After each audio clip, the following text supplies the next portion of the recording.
Good evening. This is Pastor Mike from Middle River Assembly of God. I'm glad you could join me this evening. Today starts week one of Discovering Hope in Our Uncertainties. This is an Advent thing that I'm going to be trying to do for the next, in this Advent season anyway. So today is the first Sunday of Advent, and it signifies the hope people felt in their hearts for the promised Messiah to lead them out of the darkness of their circumstances and the hard times. We all have one of those days, weeks, months, and right now we're in one of them years.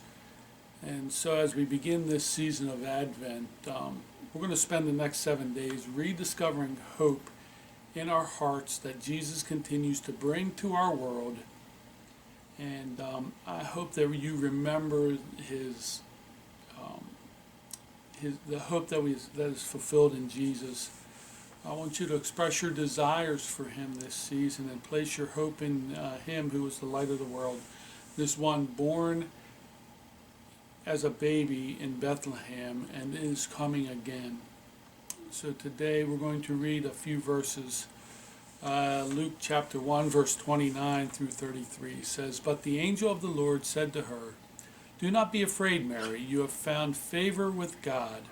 You will conceive and give birth to a son, and you are to call him Jesus.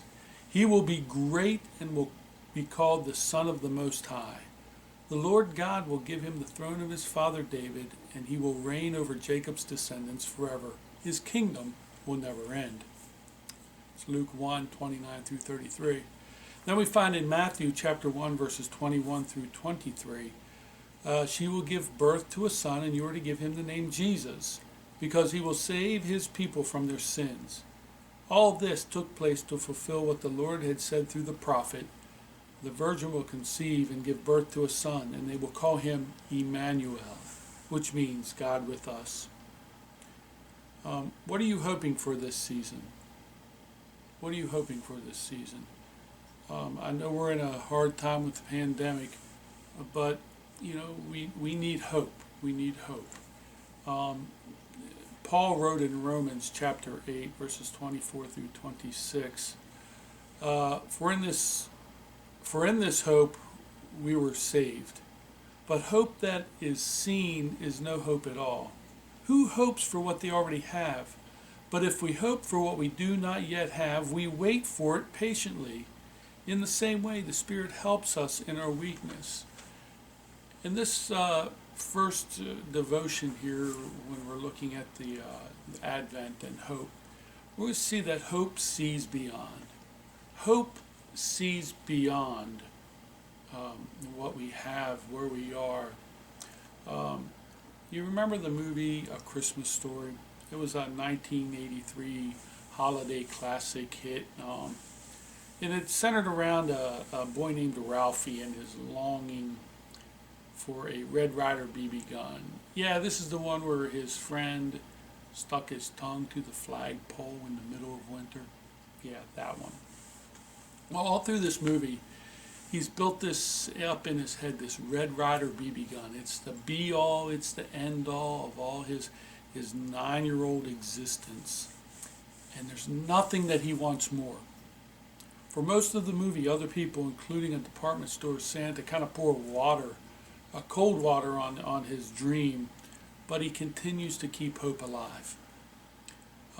When Christmas morning comes, it seems Ralphie's hope is crushed when all the presents are opened and there's no Red Ryder BB gun.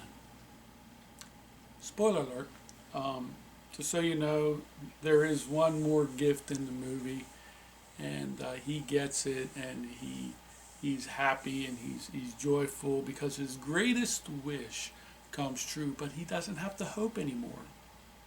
He doesn't have to hope anymore. He can't hope anymore.